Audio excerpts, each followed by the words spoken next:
Hey, thanks for making it to Veterans Info Tap. I found an opinion piece here that I wanted to share with you regarding the VA and kind of in addition the DOD. And specifically with the VA, with a $328 billion budget for 2024 and an asked for budget in 2025 to be $369 billion. The question now becomes, is there really a funding problem with the VA and the DoD, or is there a mismanagement problem? Now, look, over the past 12 months, there has been many stories out there that really could point to the idea of mismanagement. So I wanted to read through this opinion piece with you, keep you abreast of what's going on, see if we can pick out any nuggets and go from there. So please hit the thumbs up, subscribe, share with a friend, all that good stuff. I truly appreciate it. All right, so the headline on military.com is the VA and DoD don't have a funding problem. They have a mismanagement crisis. So let's jump into it here and see what we can ascertain from this. All right, so it says here that there's a little notification here that the opinions expressed in this op-ed are those of the author and do not necessarily reflect the views of military.com. So I thought I'd throw that out there. And oh, by the way, if you'd like to submit your own op-ed, you can. And you can send that to opinions@military.com for consideration. I know there's a lot of smart people on here watching this, and guess what? You can push out some information and maybe get it on there. And if you do, let me know, because I would love to share it here. All right, so let's jump into it. The $328.1 billion budget in 2024 for the Department of Veterans Affairs is the largest in the agency's history. President Joe Biden's 2025 budget for the VA asks for yet another increase to $369.3 billion. Now look, a lot of that is sucked away from the department by way of service-connected disability compensation, pensions, educational benefits, and so forth. So there's a lot of money that just kind of acts as a pass-through from the VA. And I will tell you, the more people that go get service-connected for conditions or get higher ratings, the more the budget is going to need to be, and rightfully so, right? I'm never going to say, look, less people should know about VA. No, look, it's part of your benefits package, and quite frankly, the budget has been low for so many years because there used to be, maybe 10% of the veteran population that were actually utilizing VA compensation or other monetary benefits from the VA. So as those numbers start to increase, of course, it's going to double, quadruple, those types of numbers, especially when you start adding in cost of livings over the course of 25 years, that type of stuff. I'll give you three quick states that are kind of off the top of my head, rough numbers. Just service-connected disability compensation, payments last year in California, the largest state. They're basically neck and neck with Texas as far as veteran population is concerned. But for California, it was right around $10 billion in compensation payments last year. Texas was about $12 billion last year. Florida, the third largest veteran population state, was about 9 billion, maybe a little higher, maybe closer to 10 billion as well.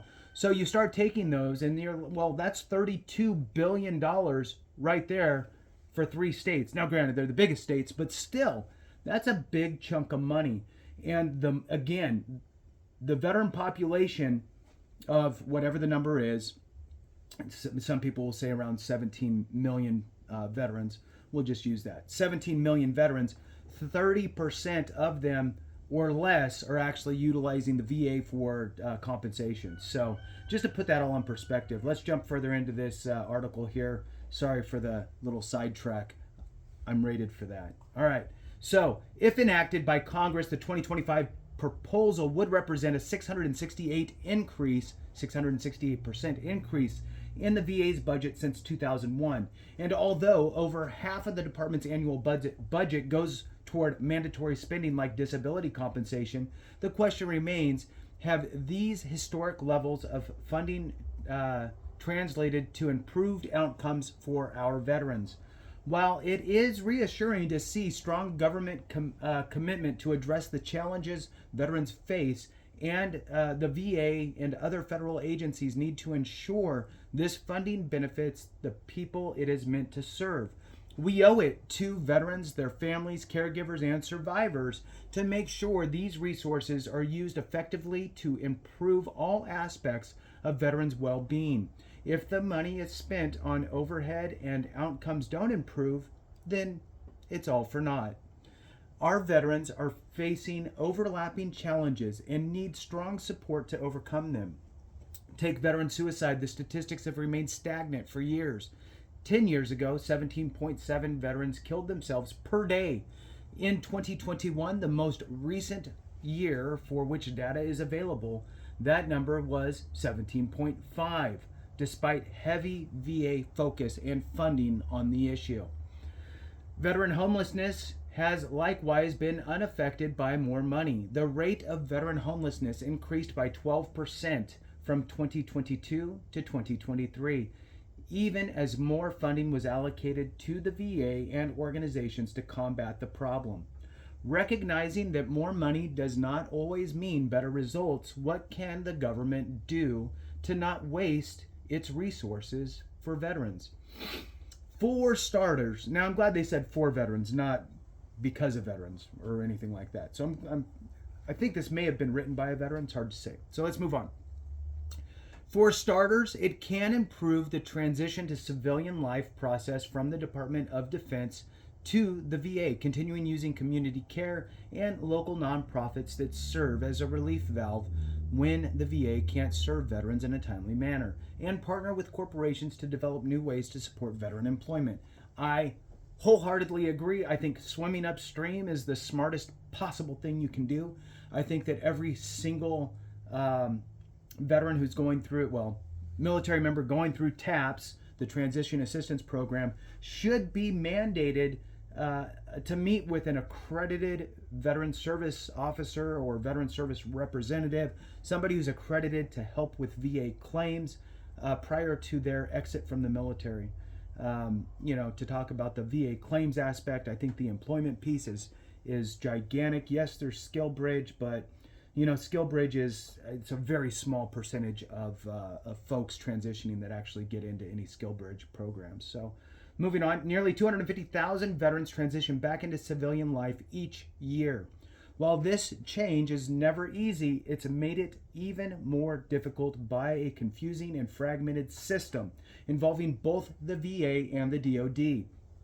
The Transition Assistance Program, TAP, gives veterans a cookie-cutter assessment that doesn't always match with the veteran's individualized needs, and service members often fall through the cracks for lack of a warm handoff, between the DoD and VA.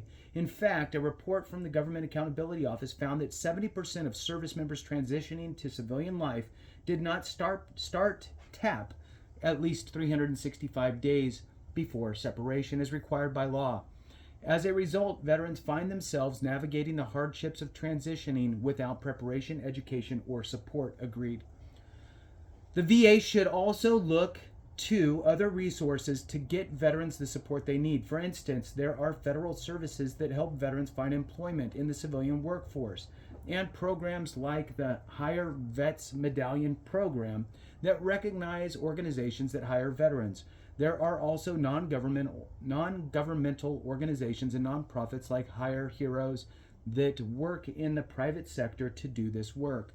But the VA could improve connections between these disparate efforts and take a more nimble and creative approach by working directly with organizations to employ veterans and understand the skills that they are looking for in candidates. Rather than being a myriad in bureaucracy, be mirrored, MIRED, whatever. in bureaucracy to the detriment of veterans, it is tasked to serve. Engaging and collaborating with the private sector will allow the VA to be more entrepreneurial when it comes to the veteran employment pipeline. Agreed. One of their main things that they utilize is the VRE program, and that needs some additional work. They did get a big revamp, but it still needs more work. These partnerships can also make government contracts more accessible for veterans by streamlining hiring processes and equipping them with the civilian skills they need to succeed in the professional world. Haha, it is from a veteran. As a retired veteran myself, perfect. I know how difficult transitioning can be without strong support. And through my work in veterans organizations such as Mission Roll Call, I see how invested so many Americans are in the success of our veterans. Ultimately, this funding increase for the VA comes from tax dollars, and it is up to the DoD and VA to ensure that it goes toward the causes that Americans care about. For the VA to simply ask for budgetary increases comes off as self-serving rather than veteran-serving. The VA and the DoD must work together to ensure veterans get every dollar that this budget promises through clear support channels during and after transitions.